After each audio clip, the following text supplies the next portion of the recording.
Hungarian capital, Budapest, is situated on the banks of the Danube in Central Europe. It's a political, economic, and cultural heart of the nation, and one of the most beautiful and livable cities on the continent.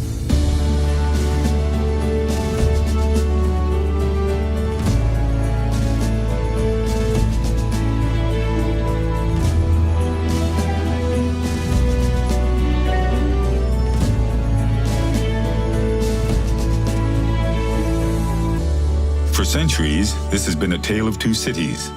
The city of Buda rising from the steep western hills, and Pest, stretching away into the flat plains of the east. The Danube kept these two cities apart until 1873, when the first of Budapest's 7 bridges began stitching the two halves into one. This tale of two cities has been one of destruction and renewal too. Just as the Danube's waters have coursed through Budapest, so too have the great tides of European history, often gracefully, but sometimes with ferocious force. Budapest is a big city, and navigating its patchwork of districts can be as challenging as understanding its complex history. For a sweeping overview, head to the Citadella on the Buda side of the Danube, and take in the views from the 19th century ramparts on Gellért Hill. Just upriver from the Citadella is Budapest's oldest area, the Castle district, which is filled with medieval, Baroque, and 19th century buildings. Ride the 150-euro funicular up Castle Hill to Buda Castle. First built in the 13th century, the castle has been home to Hungarian kings, a stronghold for Ottoman armies, and headquarters for an elite German commando unit. Over the last 700 years, the castle complex has been reduced to rubble by wars and rebuilt in peacetime many times over. At the northern end of Castle Hill rises the defiant spire of Matthias Church, which served as a mosque during the 150 years of Ottoman rule. Step from the church and onto the terraces of Fisherman's Bastion, whose 7 towers represent the 7 Magyar tribes who founded the Hungarian nation in the 9th century. In medieval times, fishwives peddled their wares here. Today, the fanciful terraces are yet another great place to catch views across the city. Once you've explored the heights of Castle Hill, stroll across another of Budapest's iconic landmarks to the Pest side of the city. Crossing the Danube wasn't always this easy. For centuries, travelers were at the mercy of the water's moods. In 1820, a young count vowed to create a bridge after winter ice flows prevented him from attending the funeral of his beloved father. 30 years on, the Széchenyi Chain Bridge was completed. Hailed at the time as one of the world's engineering wonders, the bridge was just one of many achievements which earned István Széchenyi the title of the greatest Hungarian. Once you've crossed the river, follow the riverbank upstream to Hungary's Parliament building. Lovingly constructed from 40 million bricks, 500,000 precious stones, and 88 pounds of gold, this architectural masterpiece holds the hopes and dreams of the nation. It's also the home of the Hungarian crown jewels, which have been hidden, lost, stolen, and returned many times over.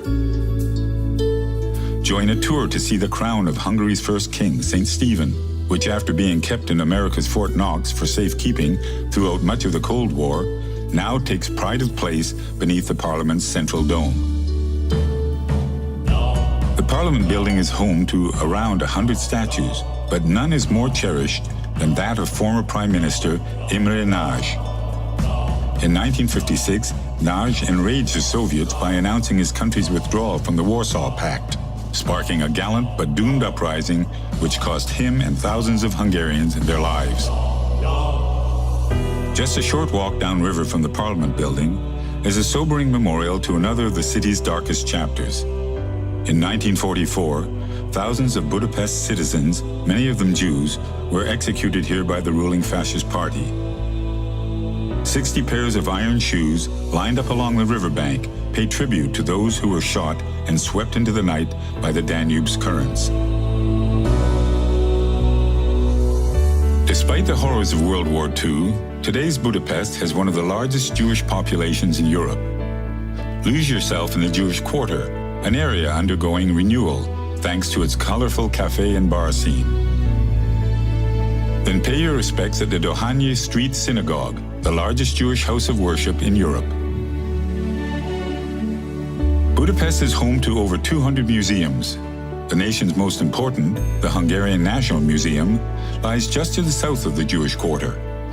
Here you can explore over 1,000 years of Hungarian history, from the days of the Magyars to the Stalinist era and beyond. But this is more than just a building dedicated to the past. This is a place where history was made. In 1848, the first calls for revolution rang out from these very steps, inspiring Hungarians to rise and throw off the shackles of their Austrian overlords. Like so many of this city's historic buildings, the story of St. Stephen's is filled with drama. The Basilica took 54 years to complete. It would have been finished years earlier had a storm not caused the dome to collapse, forcing the builders to demolish the entire basilica and start from scratch. Thankfully, the new dome has held firm now for over a century, a reassuring thought as you take in the views from its top.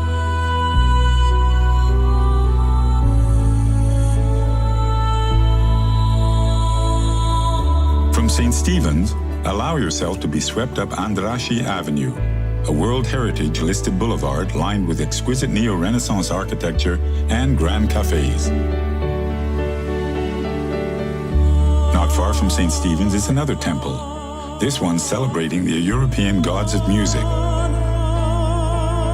Even though the curtains first opened at the Hungarian State Opera House over 130 years ago, the acoustics here are still considered among the world's finest.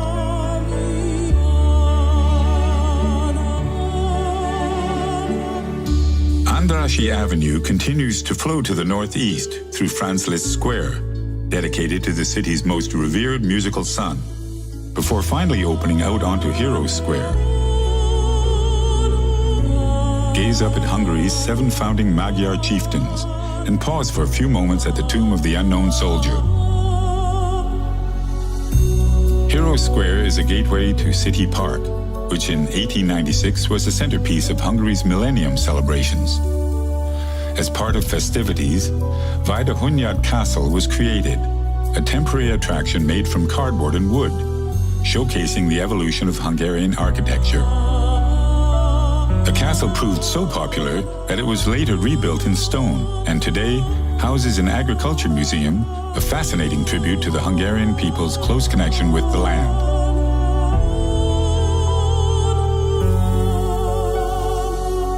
City Park is also the home of the Széchenyi Thermal Baths, a vast water palace of pools, saunas, steam cabins, and massage rooms. Budapest lies across a network of over 125 thermal springs. The Romans took advantage of these warm medicinal waters over 2,000 years ago, as did the Turks, who later built lavish bathhouses on the Buda side of the city at Gellért. By the 1930s, Budapest was known throughout the world as a city of spas. For many in Budapest, taking the waters is a weekly ritual. These are the places locals go to rejuvenate their bodies, spirits, and connections with loved ones and friends. Whether it's the sparkling Danube or the thermal springs, there's something truly special in the water here that's helped Budapest absorb some of history's most turbulent passages and re-emerge renewed. So when you're ready to experience moments of reflection, inspiration, and sublime beauty, come to Budapest.